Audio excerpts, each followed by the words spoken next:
I read a story about a love triangle gone bad. Apparently there were two females that liked the same male, and one of the females killed the male in a jealous rage. Now the interesting part of this love triangle is it was played out in a Texas zoo, and the participants were tigers. Now one of the female tigers killed the male tiger, and from what I can glean, her attitude was, if I can't have him, nobody can. Now, zoo officials said they didn't really notice any strange behavior leading up to the feline murder. Now, I guess that makes some sense. I'm not sure how anybody could be trained to recognize that animals in a zoo are acting like high school kids. The last time I checked, I couldn't find an episode of Desperate House Cats on TV. Now, I guess they could watch the animals a little more closely. I mean, if you see a tiger say something like, nobody gets between me and my man, you know there could be trouble. If you notice that one of the female tigers is dressing provocatively, you could be in for a cat fight. You get it? Cat fight?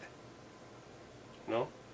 Now, I don't think killing the male was actually the right thing to do. She should have went after the rival female. I mean, if you're the only fish in the sea, or tiger in the pen, I'm sure the male would have eventually come around. I just hope we don't see these tigers on Springer anytime soon. A woman in Amsterdam is being charged with stalking after calling her boyfriend 65,000 times. Yeah, that's right, I said 65,000. Now, the 62-year-old victim filed a complaint with police to complain about the persistent phone calls. Persistent phone calls? So at 64,000, you said, oh wow, this is getting annoying. I think if I receive another 1,000 phone calls, well, I'm just going to have to do something about it. Now, if it had been me, I would have done something at around 100 calls. If the calls had gotten into the thousands, I would have changed my number. If that didn't work, I probably would have went into witness protection, as this woman is definitely cuckoo. Now, the caller argued in court that she had a relationship with the man, and that the number of phone calls she placed wasn't excessive. Really? 65,000 phone calls isn't excessive if you're in a relationship with someone? I'm sorry, lady, but 65,000 calls is excessive for a telemarketing company, let alone two dating human beings. I mean, that'd be a pretty hard mark to achieve. You'd have to call him even when you were with him. Ring. Hello. Hey, it's me. Yeah, I know. You're right in front of me. I know, I just thought I'd call. Goodbye. If I was this guy, I would forward all of my calls back to her number. That way the line would be busy, unless of course she has call waiting, in which case she would end up calling herself, and then she would end up putting herself on hold while she answers herself, and then, oh no, I've just gone cross-eyed. Anyway, thanks for watching, and I'll see you next time. I would have done stuff.